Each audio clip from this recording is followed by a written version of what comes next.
Sejam todos muito mais que bem-vindos a mais um episódio do nosso podcast Opinião Segura, uma iniciativa do canal Última Ratio, episódio super especial aqui diretamente do Fórum de Segurança Pública pelo Brasil, organizado pelo Progressista e também pela Fundação Francisco Dornelles. Estamos literalmente aqui no meio do evento, num estúdio volante aqui, um aquário que foi montado, todo preparado pela Fundação para que a gente possa receber os nossos convidados, as autoridades, palestrantes, especialistas que estão presentes.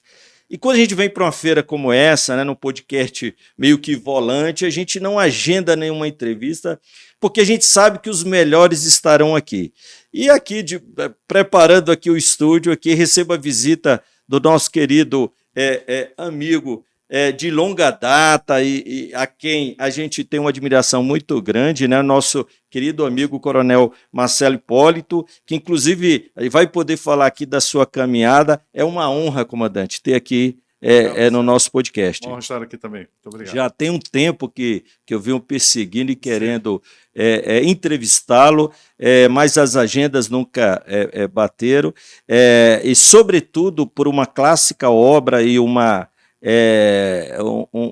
atitude muito inteligente e corajosa da escolha do tema do livro, Superando o Mito do Espantalho. O Coronel é um dos autores dessa obra, que eu, inclusive, utilizo com meus alunos no curso de formação de oficiais, como e a gente vai poder falar aqui, eu não vou nem dar um spoiler sobre a obra. O Coronel também é assessor da nossa querida FENEM, vai poder falar um pouco aqui sobre a importância da FENEM.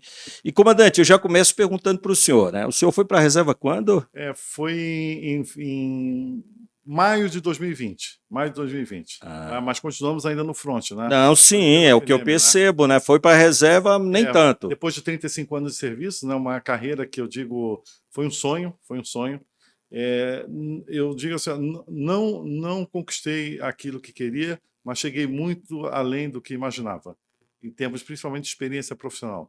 Então, digamos assim, a minha missão nesses anos pós-ativa tem sido fundamentalmente compartilhar o conhecimento adquirido, a experiência ímpar que eu adquiri. Não digo que seja melhor ou pior, mas com certeza a minha experiência profissional foi singular, mas de repente o fruto do momento em que eu participei, a questão como estive à frente, por meio da FENEM, principalmente da expansão do termo circunstanciado de ocorrência no Brasil. Sim.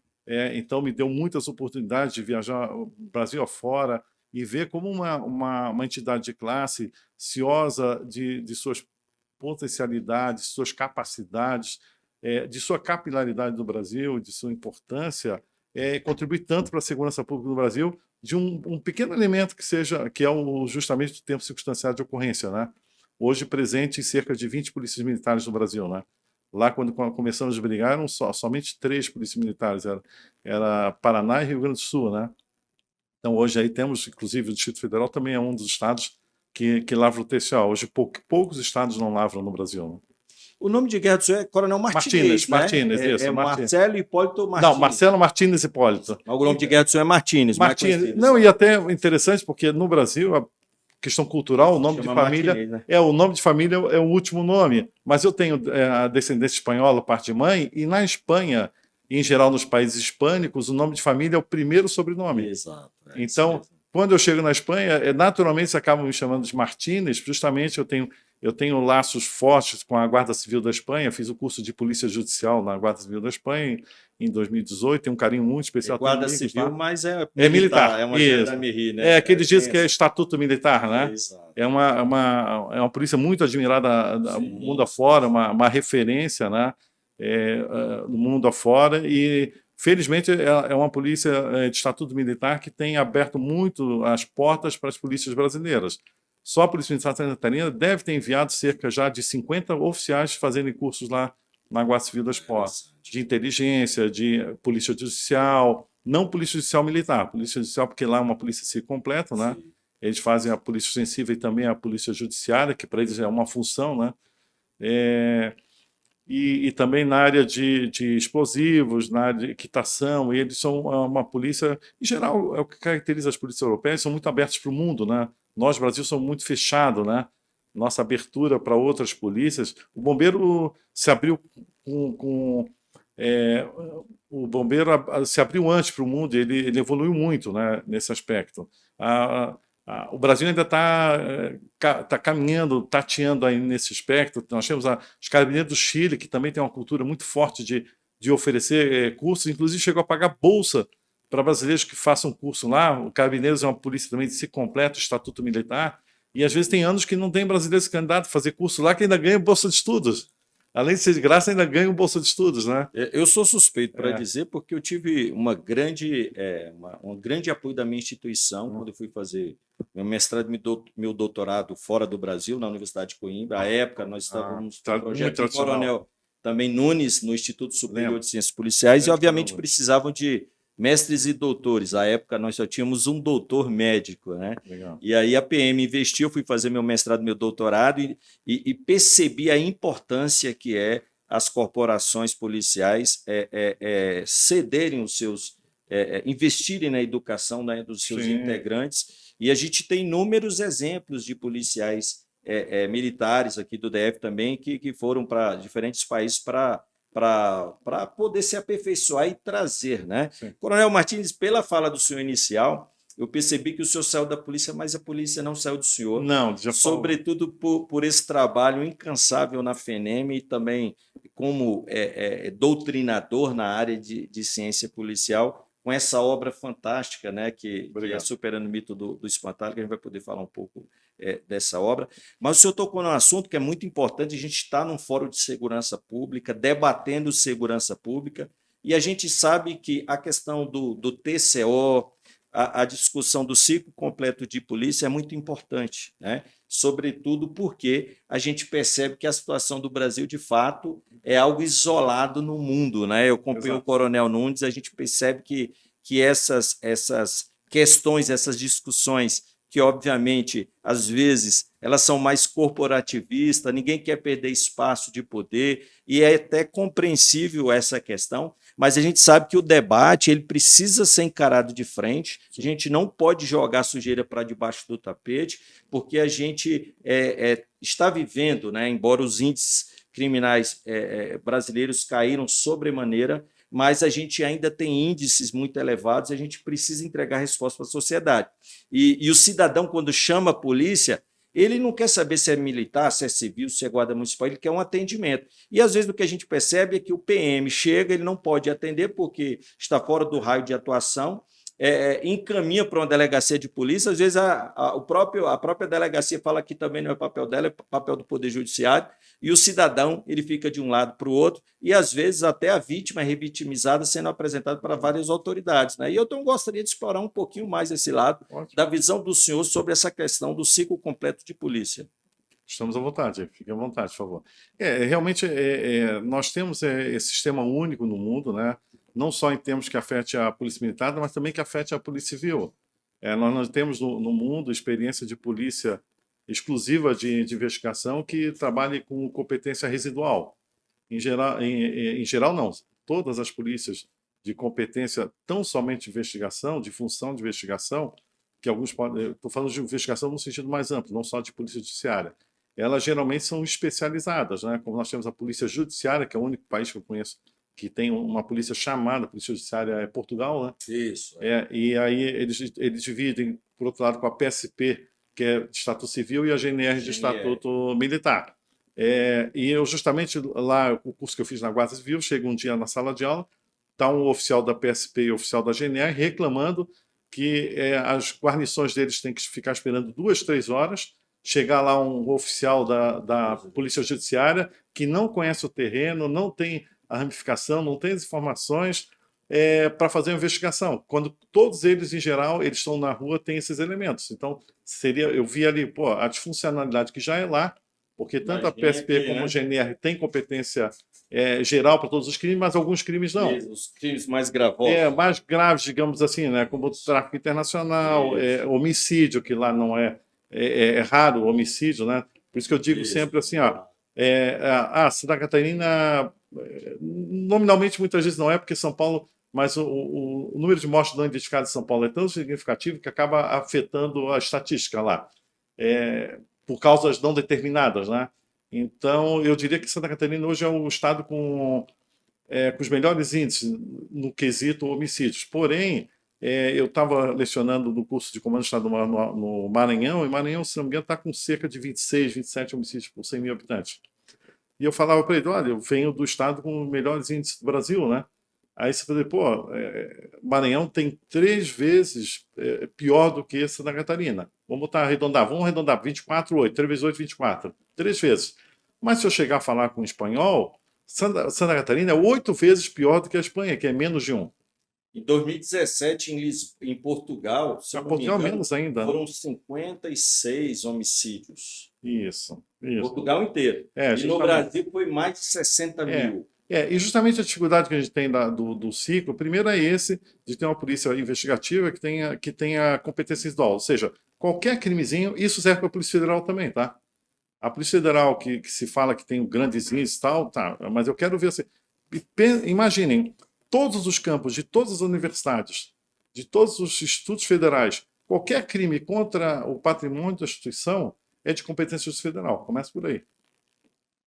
Acho que a Polícia Federal está dando conta disso. Um pequeno furto, uma agressão a um professor, constitucionalmente, está lá no 144, compete à Polícia Federal prevenir e reprimir drogas. Não está especificamente para a Polícia Militar prevenir e reprimir drogas. No entanto, quem reprime e previne mais é a Polícia Militar. Não está para a Polícia Federal essa competência constitucional. RF também muito, né? Não está na Constituição lá, não está na PM. Então, a questão de fronteiras, nós temos, Santa Catarina tem fronteira nossa fronteira é mais tranquila, não dá para comparar com a fronteira do Mato Grosso do Sul. Nós temos poderes muito limitados, aí vem o mito do espantalho, um pouco, depois eu vou falar. Nós temos poderes que a gente chama de prevenção muito limitados. Não temos bancos de acesso a bancos de dados federais, não podemos abordar um estrangeiro e verificar qual é a situação dele na rua. Não há integração. E já está prevista integração no SUS, mas há muita resistência à integração. Eu conheço só 5 estados no Brasil que são integrados. Tá? Integrado efetivamente, que é Rio Grande do Sul, Santa Catarina, Paraná, Minas Gerais e Goiás. Ou seja, Polícia Civil e Polícia Militar tem somente um banco de dados, não tem duplicidade de dados. Em Santa Catarina, a PM faz um BO na rua, quando chega na delegacia, o policial puxa o BO da PM para montar o seu BO, mas o banco de dados é único. Não precisa perder mais tempo digitando os dados que o policial já colheu. Isso, justamente. No início da ocorrência. Inclusive, já cai automaticamente. Em geral, crime sem flagrante, a vítima não precisa de delegacia em Santa Catarina. O registro da PM já serve. E evita a revitimização. Justo. Eu já vi várias vezes colegas meus se aliviado por não ter que, após passar por todo aquele estresse do momento, ter que ir numa delegacia de novo, que a gente chama de revitimização. Exato. Isso, eu só conheço esses 5 estados que não precisam, o cidadão não tem que ir lá de novo. Era para ser básico isso, né? E está no SUSP a necessidade disso. Então a gente pode afirmar que o sistema ele é disfuncional? Totalmente. Então, qualquer análise sobre como essas que estão sendo feitas aqui no Fórum de Segurança Pública, envolvendo diversos atores da sociedade, parlamentares, autoridades, promotores, juízes, policiais, ela perpassa pela reorganização do sistema mas talvez mais policial brasileiro, pensando de segurança pública. Refletindo com você, eu acho que mais do que refletir o que tem que ser feito, é refletir como deve ser feito. O que deve ser feito, todo mundo sabe.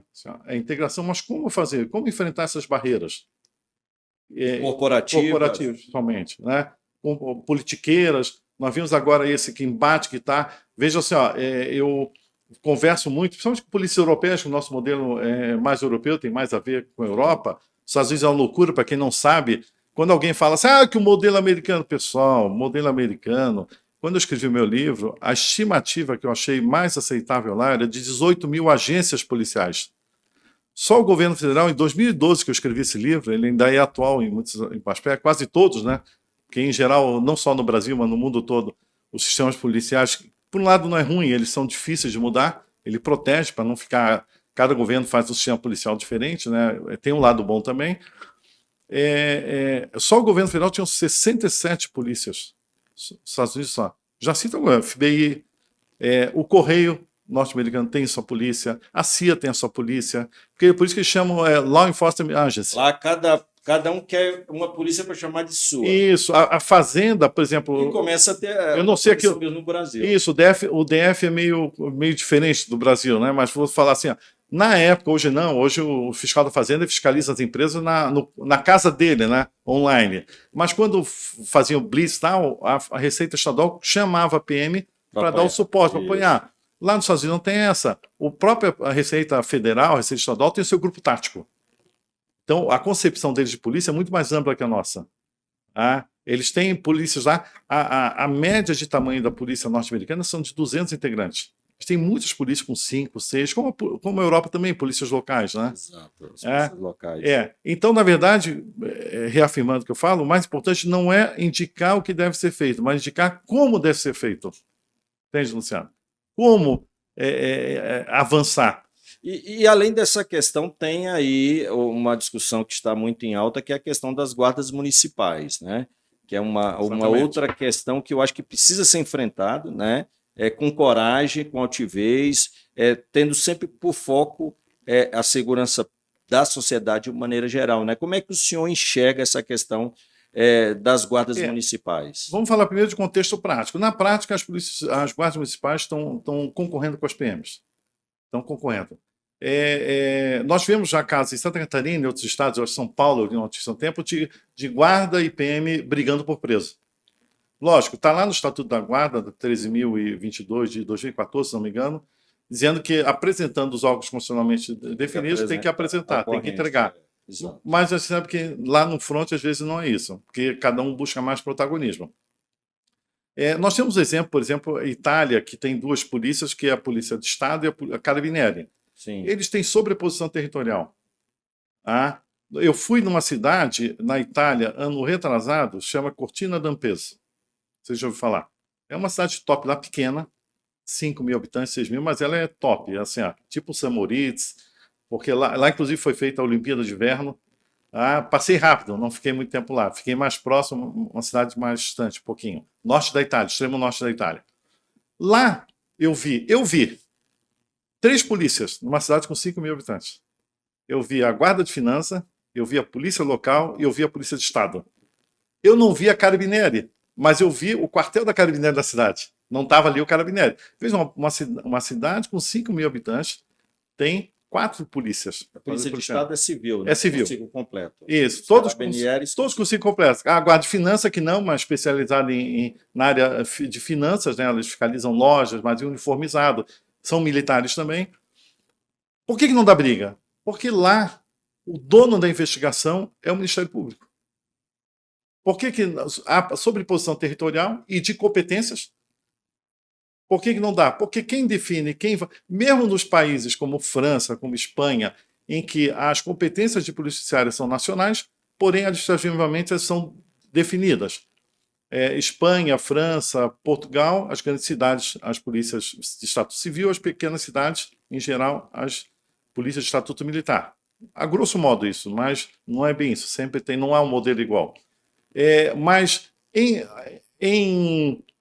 benefício da investigação, o Ministério Público pode determinar que aquela que não seja competente territorialmente continue num crime, por exemplo, que transpasse o território de uma polícia. Então, o dono eu tive no Carabineiro do Chile, lá também.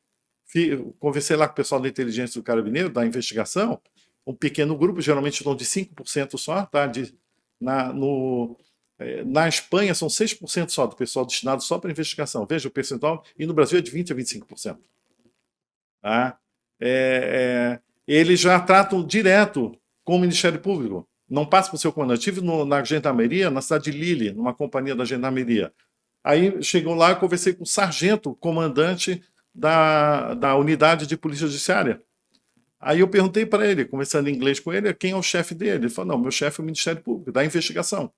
O major é o meu comandante, me dá as condições, eu mantenho ele informado do que eu faço, mas toda a prestação de contas não é não é do major, comandante de companhia, é do sargento diretamente para o Ministério Público. Então tem essa relação, e relação informal.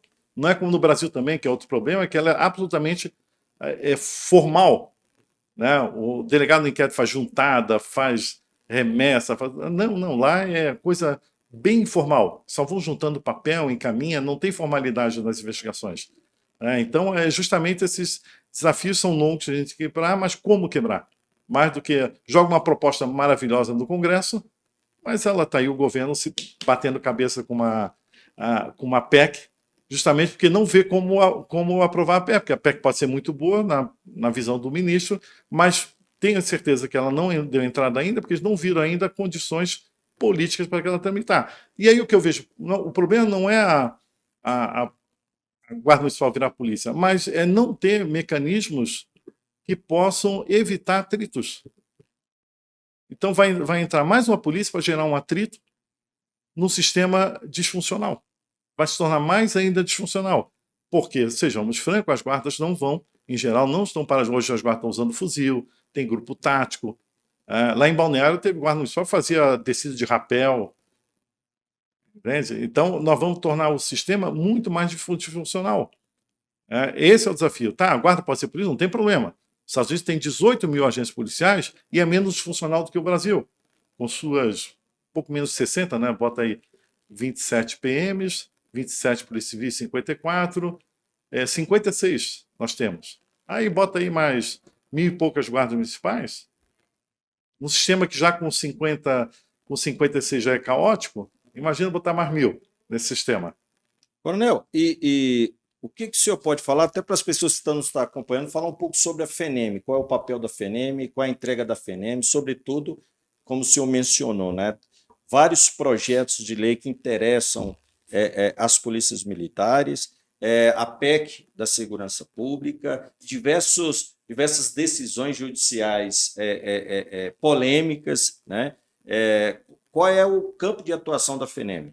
E quem é hoje o seu presidente? O presidente da Federação Nacional de Entidades Oficiais é o coronel Marlon Jorge Teza, de Santa Catarina. Ele foi o primeiro... Inclusive, coautor, né, no livro... Não, o coautor é o coronel Tasca. Da lei orgânica. Isso, que nós vamos poder falar. E ele foi o primeiro presidente, desde então tem sido o único presidente, não que seja ditador de forma alguma, porque aqui em Brasília pesa muito as redes de contato, né? Trocar o presidente é trocar todo o network que ele possui, acumulado ao longo dos anos. Então, a gente não conseguiu ainda um substituto à altura, sejamos francos, né? Que pudesse substituir esse network. E o network é sempre muito pessoal. E o Brasil tem muito isso, né? Das relações pessoais. Teve um colega policial estrangeiro que perguntou quando aprovou a nossa lei orgânica, assim, quanto é que vocês pagaram para aprovar? Não pagamos nada, a gente nem tem dinheiro. O que é? Uma articulação política, um lobby legal, um lobby de convencimento. Então, a FENEM surge justamente há 17 anos atrás, 2003, justamente para o quê? Para congregar as forças que basicamente não havia uma união de esforços dos oficiais, principalmente dos estados. Então, ela surge para unificar o discurso, para cada um não ficar falando uma coisa, e fundamentalmente... Na época não existia o Conselho Nacional dos Comandantes Gerais. Já existia, mas não era como... Não, porque o problema... Não era tão atuante como hoje. Não, porque já foi muito atuante. Se bem que eu acho que é institucional, né? Isso, ele é institucional, ele está muito atrelado aos governadores. Se o governador... Nós tivemos um caso, especificamente, se trocar o comandante-geral... O comandante-geral começou a atuar muito forte aqui no Congresso, o governador cortou a cabeça dele. É uma condição sine qua non para ser presidente do CNCG, ser comandante-geral. Se ele perder o cargo de comandante-geral, ele perde. Ele perde. Então, nós tivemos um caso, eu lembro bem, aqui na região centro-oeste, aqui, não vou dizer o estado, mas ele caiu do comando porque ele foi muito enfático na defesa das polícias militares.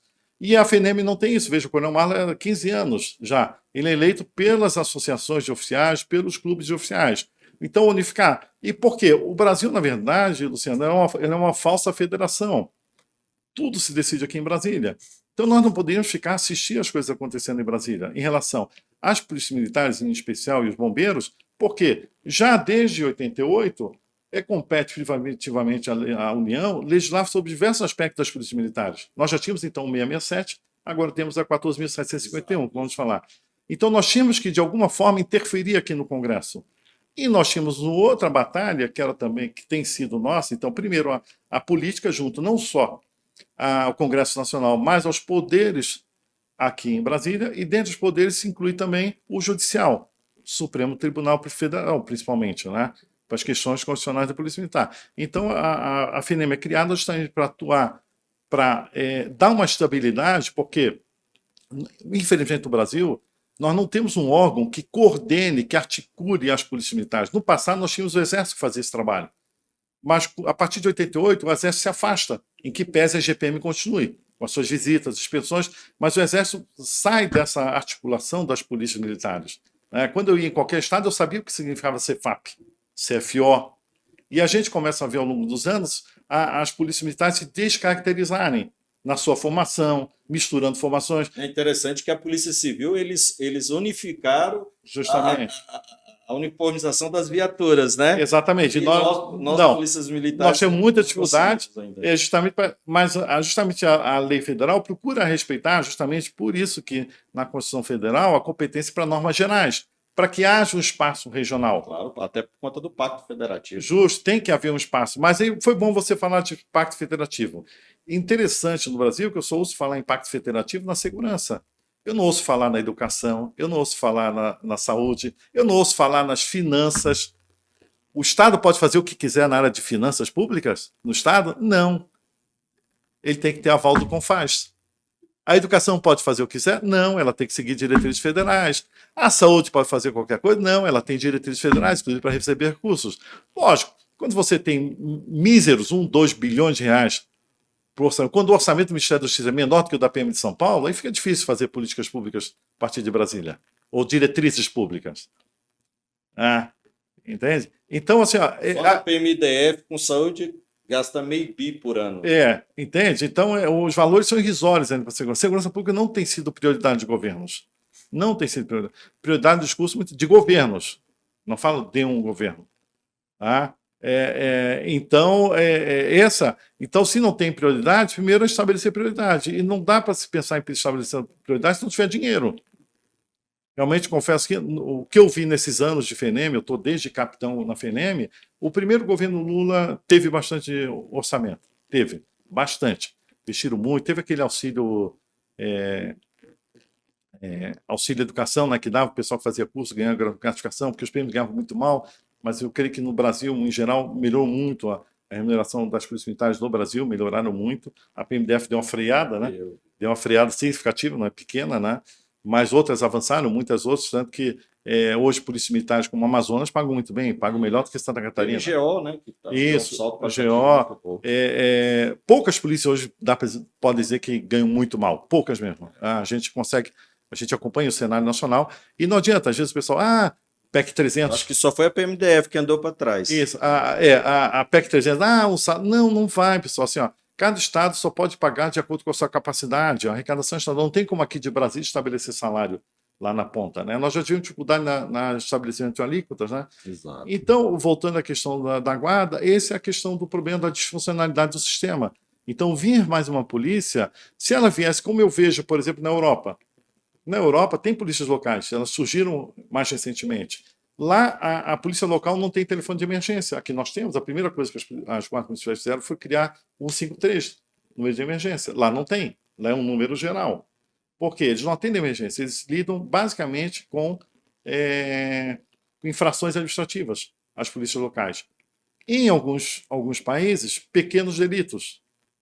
Em geral, na Europa, o que distingue também uma polícia municipal de uma polícia que é nacional, eles não têm estadual, alguns estados, na França não, mas na Espanha tem, as polícias regionais lá, tem a França, os bolsas de esquadra, a polícia foral, tem algumas províncias tem. Mas o que distingue a polícia da polícia local é a competência de polícia judiciária, né? Então a Guarda Civil tem tem competência de polícia judicial, a polícia de Madrid não tem, polícia local de Madrid não tem. Tem em alguns pequenos delitos, mas tudo bem, mas independente, se houver algum conflito, o Ministério Público decide. E não precisa de, como tem aqui no Brasil, como nós estamos tendo agora no Supremo, judicializar essas questões. Não se judicializa. Só no Brasil que se judicializa questões policiais. Eu creio que essa judicialização é uma amostra cabal da disfunção do nosso sistema policial. Tudo em questão de atribuições policiais judicializa. Não existe no mundo judicialização. Por quê? Quem define atribuições é o Ministério Público. Não é o Ministério Público. Sim. É o Ministério Público. A investigação é dele, ele é o dono da investigação. Caso de polícia judiciária. Ele é o dono da investigação. Coronel, assim, infelizmente o tempo é curto aqui no nosso fórum. Eu não poderia deixar de terminar nossa entrevista sem falar da obra que a gente mencionou, que é Superando o Mito do Espantalho. Sobretudo, por lá atrás, os senhores, né, porque há um outro coautor, você pode falar dele, faz essa reflexão. E quando a gente fala em superar o mito do espantalho, é justamente superar a questão de colocar o policial e achar que o policial, a polícia ostensiva, o papel da polícia militar é apenas atuar como um espantalho na rua para evitar o crime. Então, lá atrás, os senhores já conclamavam as polícias militares a serem muito mais proativas no campo da prevenção criminal. E aí eu gostaria que o senhor falasse um pouco dessa ideia que lá atrás os senhores já pregavam. Um grande erro da polícia, que nós temos essa consciência, é justamente focar no crime. Primeiro que o crime não é uma entidade pré-existente. Quando ocorreu o crime, ocorreu. Então, justamente a gente estava falando sobre inteligência artificial, na questão de usar somente bancos criminais, ela vai aprender a ser preconceituosa. Ela vai pegar o arquétipo do preso e vai usar para definir. O algoritmo, ele vai ser lombrosiano, diríamos. Exatamente. Para quem não conhece Lombrosiano, os telespectadores aí que não conhecem Lombrosiano, foi famoso médico italiano que por muito tempo foi o papa da definição de delinquentes, geralmente por quê? Por aspectos físicos e biológicos, antropológicos, né, que chamava de antropologia criminal. Então, nós corremos o risco com a inteligência artificial baseada tão somente em dados criminais e temos um lombroso renascendo, tá? Definido a partir de aspectos. Quanto também do reconhecimento facial. E lógico, o reconhecimento facial que eu tenho visto, como as polícias militares em geral têm muito pouco acesso ou nenhum acesso à identificação das pessoas, tem que levar para uma delegacia e tudo mais, lá em Santa Catarina nós temos acesso na rua, o policial no smartphone tem acesso ao banco de dados civil e ao banco de dados criminal simultaneamente. O indivíduo que dá o nome do primo para escapar da identificação, na hora que puxa, vem a foto juntos. Nós podemos identificar se é ou não. A identificação facial, nós temos alguns experimentos lá em Santa Catarina ainda. Identificou a pessoa, não, mas eu vou olhar no sistema, na rua mesmo, mas a maioria das polícias militares do Brasil tem que levar para uma delegacia para confirmar. E aí, o constrangimento de levar? Entende? Aí já vai, como é que vai ser reparado? Aí o Estado vai ser responsabilizado? Então, justamente, a gente sempre trabalhou no aspecto que a gente tem procurado trabalhar em Santa Catarina, no aspecto da prevenção. E prevenção fundamentalmente em quê? Nos chamados fatores criminosos, os fatores de risco. Como a questão do controle de armas. Eu gostaria, de alguma forma, eu fui comandante de batalhão numa época muito difícil de Santa Catarina. 12º Batalhão em Balneário Camboriú, mas abrangia mais de 10 cidades. E eu cheguei para o delegado da Polícia Federal, responsável pela região, falei assim, olha, está tendo muita arma na minha região e arma de fora. Eu preciso saber como é que estão chegando essas armas, que estão colaborando com os homicídios. Eu não tenho pessoal. Não, eu pego o meu pessoal do P2 e coloco à tua disposição para te ajudar nesse trabalho. Estou esperando até hoje. Por quê? Eu queria ir antes do controle de armas. O controle de armas no Brasil, por exemplo, que se fala, é um controle fictício. Porque a Polícia Federal entrega cede o porte de arma, o registro e depois não esquece mais, não vai na casa, ele não tem que apresentar essa arma regularmente. Entende? É um controle fictício. Nós temos que ter controle de arma, nós temos que ter controle de fronteiras, nós temos que ter. Santa Catarina tem acesso. O que custa a Polícia Federal delegar essas atribuições? Ela continua como dona do sistema. Como eu soube lá na Portugal, quem controla armas em Portugal é a PSP, não é a GNR. Aí eu falei com o GNR, falei, não, agora mudou, tudo que é feito na PSP quanto ao controle de armas pode ser feito pela GNR também. Só que quem controla o sistema é a GNR. Desculpa, a PSP controla o controle de armas. Mas a GNR pode fazer tudo, por delegação, provavelmente. Por que não fazer isso também no controle de fronteiras? Entende? A questão eu participei de um seminário que foi discutido isso. Só um aspecto, Lavratura TCO pelo Exército Brasileiro.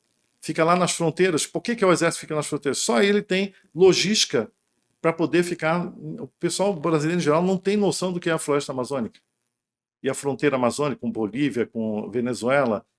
Então, não tem como. Eles têm que ter algum nível de poder de polícia e de tomar as providências lá, no local. Lógico, não recruta, tal, justamente... É questão de capacitar. É que eu falei, o chefe do setor de polícia judiciária da cidade de Lille, na França, que é uma cidade importante, é um sargento. Em geral, quem faz auto de prisão em flagrante na Europa, nas polícias militares, é sargento, é cabo. Lógico, à medida que vai se tornando mais grave, vai elevando o nível de complexidade, pode ter eventualmente um chefe de polícia judiciária oficial também. Mas lá eles distribuem... O Brasil também é o único lugar no mundo que a função de polícia judiciária está a cargo de um cargo na instituição. No mundo todo é da instituição. A instituição distribui isso conforme a intenção dele, o interesse... Isso, e a capacitação. A capacitação. Então, não é vinculado a um cargo. Então, a nossa ideia é justamente... O mito de espantalho é uma expressão de um policiólogo canadense, Jean-Paul Brodeur, que é justamente as pessoas... A gente trabalha muito em 4 arquétipos, que eu digo. É o fantasma, o garçom de delegacia, o Coronel Azul usava essa expressão, né? O fantasma para dar susto, né? E o leão de chácara. Não, assim, nós temos um efetivo grande, são cerca de são 400 mil, não, são 300 e poucos mil policiais militares no Brasil todo. E nós não podemos usar esse efetivo só para prender, só para ficar de espantalho, é muito pouco. Nós temos uma capacidade grande pelo nosso tamanho, pela nossa capilaridade. Se restringe ao policiamento ostensivo. Isso, que não se restringe ao policiamento espantalho. Ele é importante, a presença muitas vezes só ele é suficiente. Mas não pode ser só ele. E as pessoas querem, aconteceu um crime porque não tem policial. Não tem. Eu vou dizer assim, eu dirijo na Europa, não vejo polícia na rodovia. Como a gente bota aqui a PRF na rodovia, eu nunca vi um posto policial em rodovia na Europa e nos Estados Unidos. Só vê carro. Também não. Não vê, né? Você não vê. No Brasil, não, o Brasil tem que ver para achar que tem segurança. Não necessariamente. A maioria dos países, quando você se hospeda, vai um comunicado para a polícia quem está se hospedando com os dados. No Brasil não tem isso. Então, controles administrativos, tá? Que a polícia deveria ter. E quem? A polícia de prevenção, a polícia militar. Plano de forma preventiva com dados e informações. Exatamente. A gente não tem. Que banco de dados que Santa Catarina tem? Basicamente só o banco de dados civis e o banco de dados criminal só. A gente não tem outros acessos ao banco de dados. Quando eu fiz o curso de polícia judicial, a Guarda Civil trabalha com 51 bancos de dados. 51. Quantos bancos de dados a PMDF trabalha? Hoje, com inteligência artificial, então, você pode ter uma guia. Facilita, né? E aí, com inteligência artificial, você cria a análise preditiva. Se você tiver só banco criminal para fazer análise preditiva, vai ser um banco lombrosiano. Aqui no DF tem uma iniciativa muito interessante na Secretaria de Segurança Pública, que é justamente visando a integração de bancos de dados e integração entre as forças. É coisa simples que podemos fazer, que eu já tentei implantar a ideia em Santa Catarina, inclusive quando era comandante de batalhão, mas não tive receptividade. Assim, a cada prisão que nós fazíamos, o Brasil tem um sistema muito bom de assistência social, que são os CRAS. Cada prisão que a gente faz, dá um alerta para o CRAS visitar a família. Porque em Balneário Camboriú, onde eu comandei, nós tínhamos verdadeiras famílias criminosas. Avô, pai e o filho já no crime. Dá suporte àquela família que teve, muitas vezes, um mantenedor preso. Então, uma série de... Segurança pública, esse desafio não é uma coisa só. Mas tem que ser feito. E há um espaço enorme que a Polícia Militar pode atuar. Aliás, o bombeiro foi muito feliz nisso, né? Muito feliz. O bombeiro hoje... Quem é que faz passeata pedindo no bombeiro? Ninguém. Não tem mais incêndio. É raro incêndio. Quando tem um incêndio, a primeira coisa que perguntam, ele estava regularizado? Pode ver. Exato. Isso aí. Ou seja, as medidas administrativas que antecedem o crime, vamos fazer uma comparação com a PM e bombeiro, as medidas administrativas, o bombeiro foi tão competente que ele não faz mais falta. E como é que ele começou? Ele começou matando no peito, assim, ações administrativas próprias. Brigaram com os CREAS, eu participei um pouco, eu trabalhei em assessoria jurídica da PM Santa Catarina, teve um oficial que teve relógio de pulso, teve que, como é que fala, para embargar você tem que entregar a penhora um valor para poder embargar, né? Ele teve que entregar o relógio dele, um oficial lá da cidade de Tubarão, se não me engano. porque o CREA multou e entrou com uma ação de execução da multa contra o bombeiro. Tá? E foi uma briga, principalmente com o CREA, né? Porque, em geral, também a gente vai ver que nos outros países, quem faz a fiscalização de incêndio são as prefeituras, por parte do seu setor de incêndio, não é o bombeiro. Tanto que o americano fala, né? Fire Department, né? Departamento de fogo, é para apagar incêndio. Bombeiro, basicamente, no mundo é incêndio e salvamento. O Brasil avançou. Mas que bom, avançou, está aí, é muito respeitado nessa atividade dele. Por que nós não somos? Por que policial militar? Ou se houve um policial militar em geral, e eu incluo até os oficiais, falar sobre prevenção ao crime, ele fala o senso comum, ele fala como qualquer cidadão fala. Mais polícia, mais armamento, mais prisão. Entende? Não estou dizendo, por outro lado, um discurso que a esquerda trabalha muito, que é importante, mas não da forma que ela faz, muitas vezes até menosprezando o trabalho policial. Não, nós somos importantes. Qual é a instituição que para e que no dia seguinte entra em caos? A PM no Brasil. Ou seja, ela é fundamental. Ela é fundamental. E aí o discurso que o problema do crime é social não se sustenta. Como é que a PM para e de repente vira o caos? Porque eu vi anos atrás a presidente Dilma, ex-presidente Dilma, falando: poxa, os DH do Nordeste disparou e o crime também disparou. Como é que explica isso? Veja a complexidade do crime. O crime é um fenômeno complexo, né? Mas aí por isso tem que diversas ações e a gente não pode a PM ficar só no crime. Comandante, a gente, eu vou aproveitar aqui o encerramento, vou fazer propaganda desse livro, até um presente do Coronel, que é a Lei Orgânica Nacional das Polícias Militares e Corpos de Bombeiros, anotada, e isso é importante, né? Receber esse presente, fico muito feliz e, obviamente, vou retribuir com o meu livro, né? Obrigado. Em que eu faço questão, Luciano. que é um capítulo da minha tese de doutorado sobre criminologia. Legal. E gostaria de agradecer imensamente a presença do Coronel Martinez aqui conosco e espero que essa seja a primeira de várias entrevistas, comandante. Olha, Luciano, fico muito agradecido. Esse livro, se me permite falar rapidamente só, ele é escrito pelos... Principalmente eu destacaria o Coronel Miller, né, nosso conhecido Coronel Miller da Polícia Militar de São Paulo, trabalhou muito tempo aqui em Brasília, e o Coronel Marlon, que é o presidente da FENEM, foram quase relatores da nossa Lei Orgânica Nacional. Então, nesse livro, a essência do que é a lei, a essência das possibilidades da lei. Né? Ele, não, por enquanto, não está disponível para venda, nós estamos distribuindo, foram cerca de 5.000 exemplares produzidos, nós vamos distribuir para as autoridades, para as pessoas, os influenciadores, né? E, principalmente, nós esperamos que seja um livro de cabeceira dos policiais militares, para todos os aspectos, não só questão pessoal, mas, fundamentalmente, nós acreditamos que a Lei Orgânica criou muitos instrumentos para que, em especial, os policiais militares possam fazer um grande trabalho na prevenção. Mas é preciso coragem, é preciso determinação. Lei hoje tem, para isso, que nós não tínhamos, até então não tínhamos. Obrigado, Luciano, pela oportunidade. É uma honra, uma satisfação estar aqui com você. Obrigado, meu comandante. Você honra. Obrigado. E esse foi mais um episódio especial do podcast Opinião Segura da Última Rácio, aqui diretamente do Fórum Segurança Pública pelo Brasil, um evento de altíssimo nível que ocorre aqui no CICB Brasília, nesse podcast aqui volante, um estúdio montado literalmente aqui no centro do evento, um evento este muito bem organizado pela Fundação Francisco Dornelles e também pelo Partido Progressista. Um forte abraço a todos e até o próximo podcast Opinião Segura. Obrigado.